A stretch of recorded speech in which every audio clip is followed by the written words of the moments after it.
Hello everyone, I am Suman. Welcome on Guru Mantra Study Channel. बेटे हम 10th class को पढ़ रहे थे जिसमें 10th क्लास के इंट्रोडक्शन को हमने कर लिया था। उसके बाद हमने पढ़ा था फर्स्ट वर्ल्ड वॉर को पढ़ा था कि फर्स्ट वर्ल्ड वॉर के इम्पैक्ट हमारी लाइफ पर कैसे पड़े। आपने पढ़ा इकोनॉमिक क्या है इम्पैक्ट पढ़ते हैं, पॉलिटिकल इम्पैक्ट पढ़ते हैं। हमने देखा कि फोर्स रिक्रूटमेंट हमारे इंडिया में की गई थी कि हमसे पूछे बगैर इंडियन को किस में शामिल कर लिया गया था, वर्ल्ड वॉर फर्स्ट में शामिल किया था। किसने किया था? ब्रिटिशर्स ने किया था। फिर आपने देखा कि जो एपिडेमिक है, बड़ी बड़ी बीमारियां फैल जाती हैं, क्रॉप फेलियर हो जाता है जिसके कारण बहुत ज्यादा क्या है इकोनॉमी पर प्रभाव पड़ता है। इसके बाद पढ़ा था कि 1915 में जो महात्मा गांधी है वो वापस लौटते हैं और सत्याग्रह करना स्टार्ट करते हैं। जैसे आपने पढ़ा था चंपारण बिहार में सत्याग्रह 1917 में हुआ था, ऐसे ही फिर खेड़ा और फिर कहाँ होता है, अहमदाबाद के अंदर सत्याग्रह होता है। यहां तक हम अपने टॉपिक को पढ़ चुके थे। अब इससे आगे पढ़ेंगे हम रोलेक्ट एक्ट को पढ़ने वाले हैं। जैसे रोलेक्ट एक्ट देखें, ये वाला कंसेप्ट रोलेक्ट एक्ट, सबसे पहले ये पता होना चाहिए कि रोलेक्ट एक्ट क्या था। देखो 1914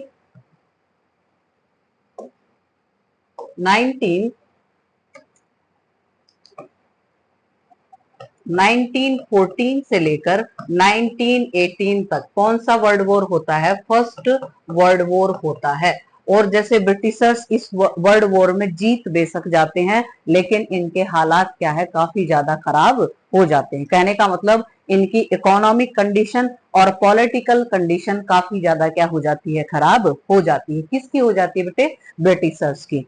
अब इन्होंने क्या किया कि ब्रिटेन की जो काउंसिल होती है, जैसे संसद वगैरह हमारे यहाँ पार्लियामेंट होती है, वहां एक एक्ट पास किया जिसको क्या कहा, रोलेक्ट एक्ट कहा। उसको पास किया और इम्प्लीमेंट कहाँ करना था? इंडिया के अंदर करना था। कहने का मतलब एक एक्ट लेकर आए जो कि ब्रिटेन की काउंसिल में इसको पास किया गया और फिर यहाँ पर इसको इम्प्लीमेंट कर दिया। इसमें था क्या, ध्यान से सुनना, कि कोई भी व्यक्ति जिस पर ये हो संदेह के आधार पर कि संदेह है कि ये ब्रिटिशर्स के खिलाफ कोई ना कोई क्या कर रहे हैं, प्लानिंग कर रहे हैं, इस आधार पर उनको क्या कर लिया जाएगा, अरेस्ट कर लिया जाएगा। किसको कर लिया जाएगा? इंडियंस को। कौन करेंगे? ब्रिटिशर्स करेंगे। और अब उन पर बिना किसी ट्रायल के, ट्रायल का मतलब क्या होता है, जब भी किसी को गिरफ्तार किया जाता है तो 24 आवर्स के अंदर उस व्यक्ति को क्या किया जाएगा, जज के सामने पेश किया जाएगा।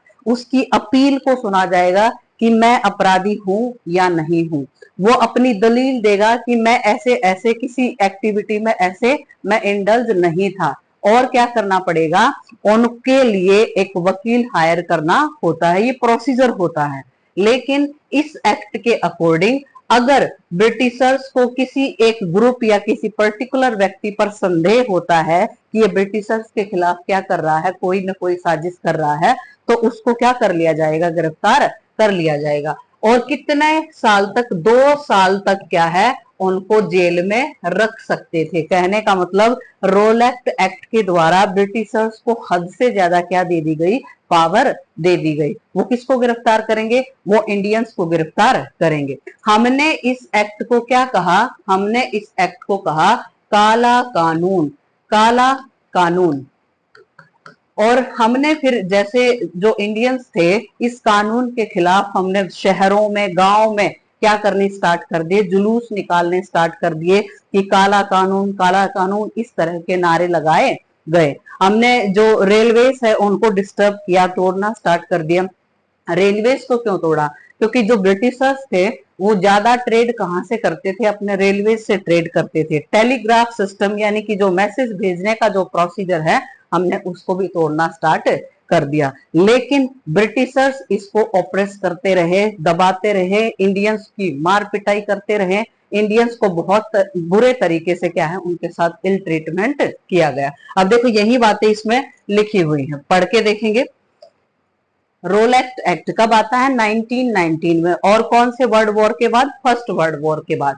The act gave the government power to repress to the political activities, यानी कि जो इंडियंस पॉलिटिकल एक्टिविटी में इंडल्ज हो रहे थे ना, उसको रोकने का काम कर रहे थे। कौन कर रहे थे? ब्रिटिशर्स। किस एक्ट के द्वारा? रोलेट एक्ट के द्वारा। Political leaders can be arrested and help in prison without the trial for the 2 years। ये कह रहे हैं कि उनको, जो ये ब्रिटिशर्स को ऐसी पावर दे दी गई कि जो इंडियंस लीडर्स थे उनको क्या कर लिया जाएगा? गिरफ्तार कर लिया जाएगा, और बिना किसी ट्रायल के उनको किस में डाल दिया जाएगा? जेल के अंदर डाल दिया जाएगा। आगे, Gandhi opposed this unjust, unjust का मतलब होता है अन्यायपूर्ण, लो he launch the hartal Rowlatt Satyagraha dated decided was the 6 April 1919। Mahatma Gandhi ने क्या किया?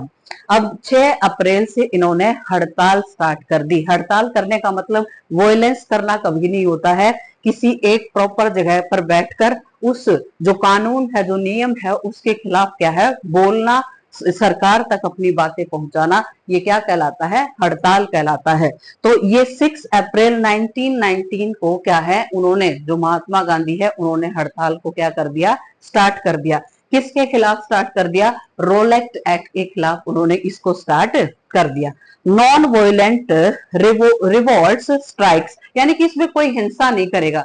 महात्मा गांधी हमेशा किस अहिंसा के रूप में उनको जाना जाता है कि स्ट्राइक करेंगे, प्रोटेस्ट करेंगे, started in the part of India, यानी कि इंडिया के जगह जगह पर क्या है? स्ट्राइक्स वगैरह या प्रोटेस्ट। प्रोटेस्ट का मतलब क्या है?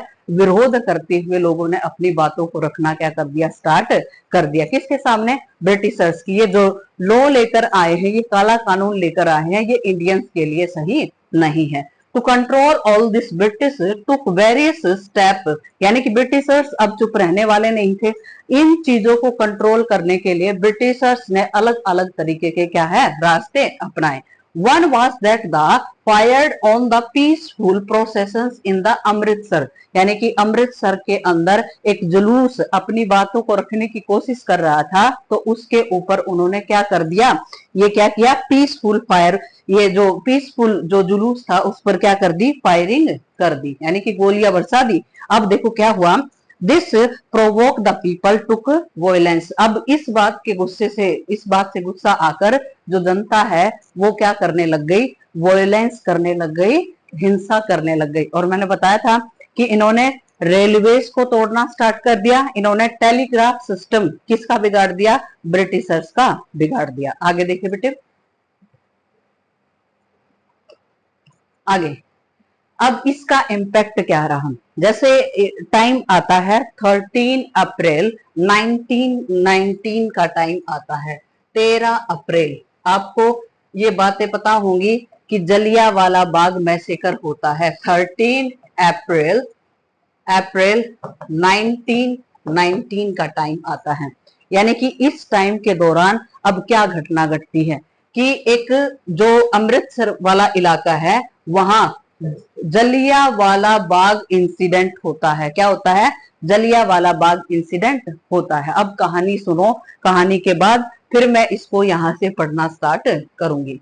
जैसे एक फेस्टिवल होता है, बैसाखी का फेस्टिवल। बैसाखी कौन मनाते हैं? जो हमारे ये जो अमृतसर पंजाब में जो पंजाबी होते हैं वो कौन सा त्योहार मनाते हैं?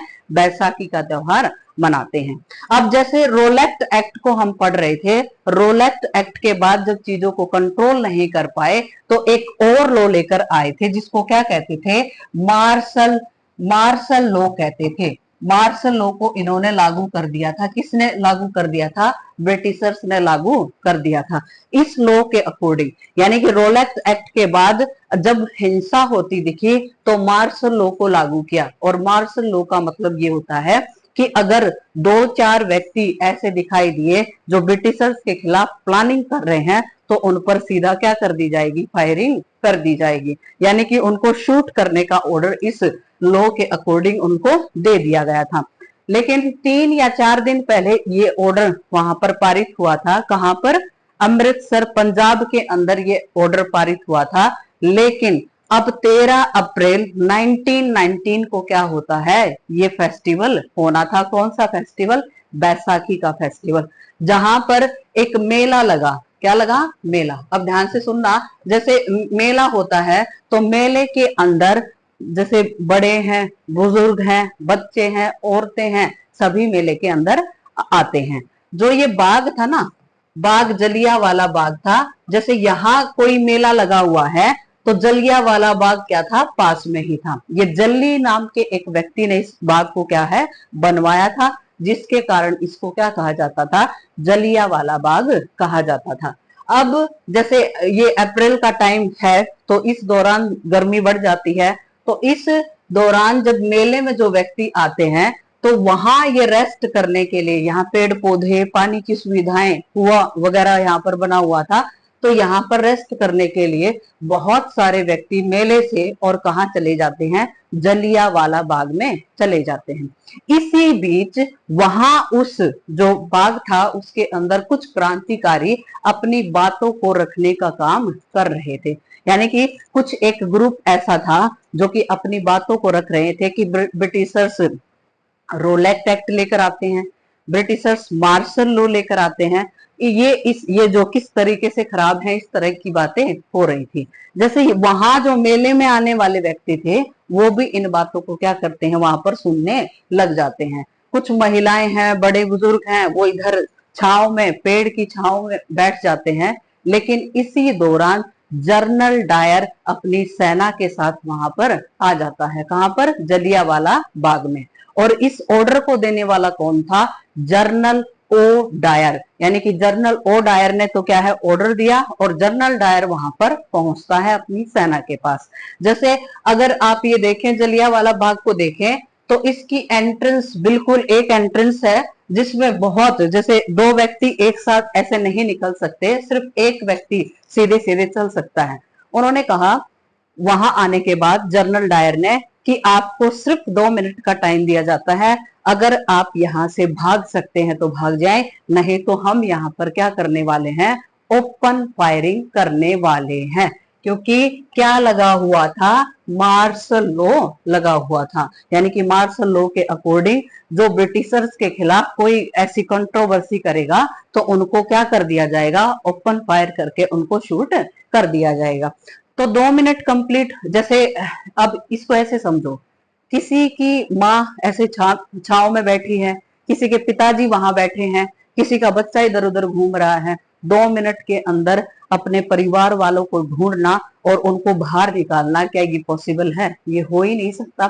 तो इस दौरान क्या हुआ? वहां पर क्या मच जाती है? भगदड़ मच जाती है।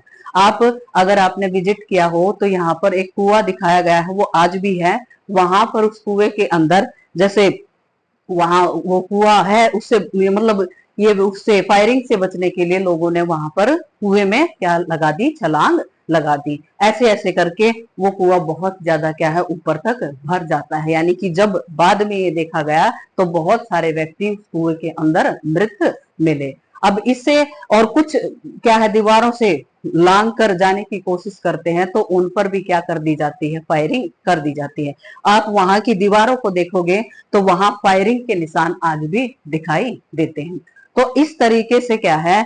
वहां पर बहुत सारे व्यक्ति क्या है? मारे जाते हैं। कहां पर? जलियांवाला बाग में। लेकिन अब एक और स्टोरी सुन लो कि उधम सिंह, यानी कि कई बार क्वेश्चन आ जाता है कि इस जो घटना थी जलियांवाला बाग मैसेकर था, इसका बदला कौन लेता है? यानी कि देखो ये 19 की घटना है, 1919 की घटना है, और 1940 में उधम सिंह, देखो यहाँ इस घटना को देखने वाला था ये, यानी कि इस बाग में जिस दौरान ये घटना घटी है, इस बाग में उस दौरान ये जो उधम सिंह थे यहाँ पर थे। और बाद में पता है क्या होता है कि वहां पर जो लाशें बिखरी पड़ी थी ना, उनको 1-2 दिन तो छूने ही नहीं दिया। यानी कि वहां पर एंट्री ही नहीं दी। किसी कोई कर रहा है, कोई ऐसे बुरा हाल हो रखा है, वहां पर बाहर से लोगों को जाने ही नहीं दिया। इतना क्या है? इन्होंने रिप्रेशन भी करने की कोशिश की थी। अब इस घटना में उधम सिंह, जैसे ये तो बाहर तो निकलने दे रहे थे, लेकिन बाहर वाले इंसानों को अंदर नहीं जाने दे रहे थे। इस घटना को देखने वाला कौन था? उधम सिंह था। ये बचपन में ही ये मानता है कि मुझे क्या करना है, बदला लेना है। किससे बदला लेना है?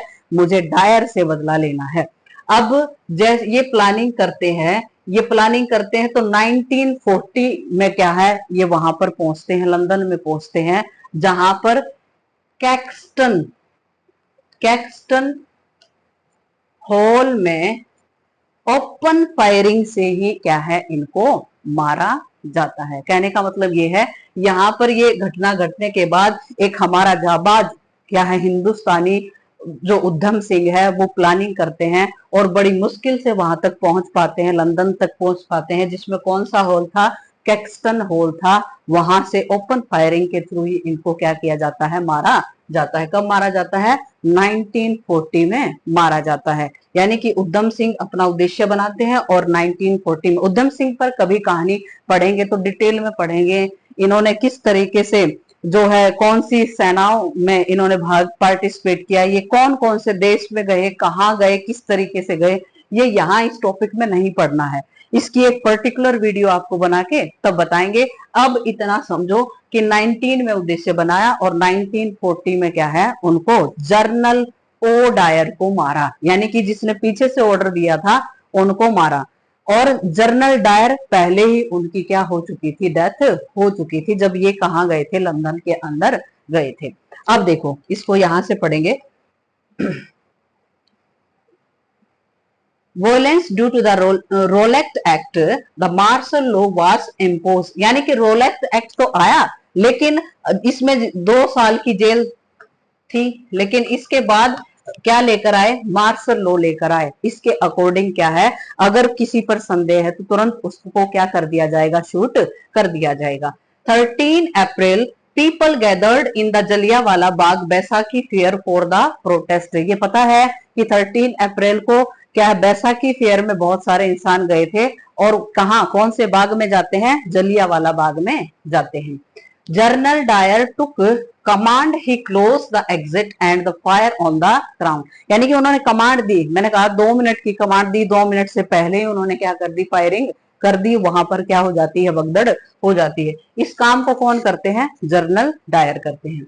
Many people were killed, this angered crowd people took over the violence and clash with the police and attack on the property. ये कह रहे हैं कि इस बात से गुस्साए लोगों ने अलग अलग जगह पर, जहां पर ब्रिटिशर्स के ठिकाने थे, वहां पर अटैक करना स्टार्ट कर दिया। Government got a free hand, it is responded with the repression of the protesters. यानी कि गवर्नमेंट थे, उनके फ्री हैंड थे। फ्री हैंड होने का मतलब वो अपने अकॉर्डिंग हर सिपाही क्या ले सकता था, एक्शन ले सकता था। कौन सा सिपाही, ब्रिटिशर्स का सिपाही अपने अकॉर्डिंग। जैसे अगर मैं बात करूं कि जो जम्मू कश्मीर वाला इलाका है, पीछे आपने कई सारी वीडियोस देखी होंगी, जहां पर सैनिकों पर क्या कर देते थे, वो पथराव कर देते थे, अलग अलग तरीके से क्या परेशान करने का काम कर देते थे। तो वहां पर क्या था कि जो हमारे इंडियन सोल्जर हैं, उनको ये आजादी दे ही नहीं रखी थी कि आप उनके अगेंस्ट, अगर वो आपके खिलाफ कुछ एक्शन लेते हैं तो आप भी उनके अगेंस्ट एक्शन ले सकते हैं। इस तरह की छूट किसको नहीं दे रखी थी, इंडियन सोल्जर्स को नहीं दे रखी थी। लेकिन ये जो क्या है, मार्शल लॉ है, या फिर ये जो ये घटना घट रही थी, इसको रिप्रेस करने के लिए ब्रिटिश सोल्जर्स को क्या दे रखी थी, बिल्कुल छूट दे रखी थी कि आप अपनी मर्जी से क्या है, कुछ भी कर सकते हैं। तो इस तरीके से आगे देखें।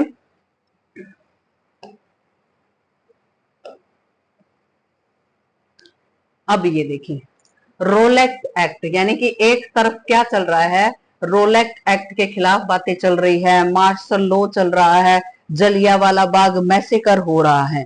और पिछली क्लास में मैंने आपको जिक्र किया था कि 1919 में एक आंदोलन और चल रहा था, और ये आंदोलन किसका था, ये मुस्लिम का आंदोलन था। मुस्लिम का क्या था, ये खिलाफत आंदोलन था।